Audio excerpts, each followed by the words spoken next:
machine. So this EMF equation is applicable for DC motor as well as DC generator. In case of DC generator, we will call it as generated EMF equation, and in case of DC motor, we will call it as back EMF equation of a DC motor. So now to derive this equation, we should assume certain parameters. So let us assume P indicates the number of poles of the generator, pi indicates flux produced by each pole in Webers, N is speed of the armature in RPM, and Z indicates the total number of armature conductors. A indicates the number of parallel paths in the machine in which the Z number of conductors can be divided based on the two types of armature windings. If it is lap connected winding, the number of parallel paths will be equal to P, and for wave type of armature winding, the number of parallel paths will be equal to 2. According to Faraday's law of electromagnetic induction, whenever the flux linking with a coil or conductor changes, an EMF is induced in that conductor.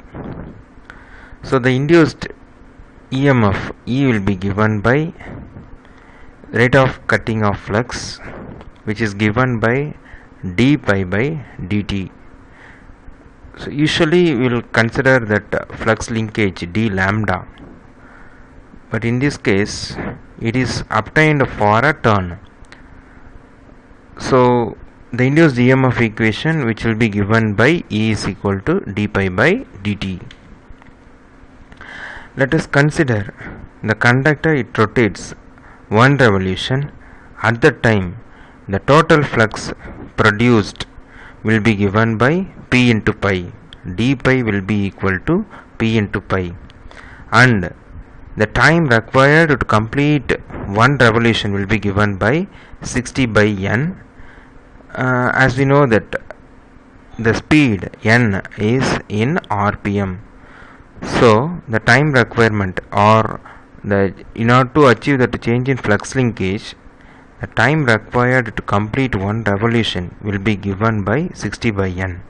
So here d pi is equal to P into pi, and dt is given by 60 by N. So you substitute these two things in the above equation. So therefore E is equal to pi Pn by 60. So but in a DC machine we will be having A number of parallel paths and Z number of conductors. So there are totally Z number of conductors, and it has A number of parallel paths. The conductors are always in series, so the EMF equation will be, that is, the total EMF can be expressed as E is equal to pi Pn Z by 60 into A. So as we discussed here, in case of if the armature is connected in lap type fashion, the induced EMF equation will be equal to pi n Z by 60, because the number of parallel paths will be equal to number of poles. Similarly, if the armature is winded with wave type of connection, the number of parallel paths will be equal to 2. So if you substitute A is equal to 2 in the EMF equation, the EMF equation for wave type of connection becomes E is equal to pi Pn Z by 120.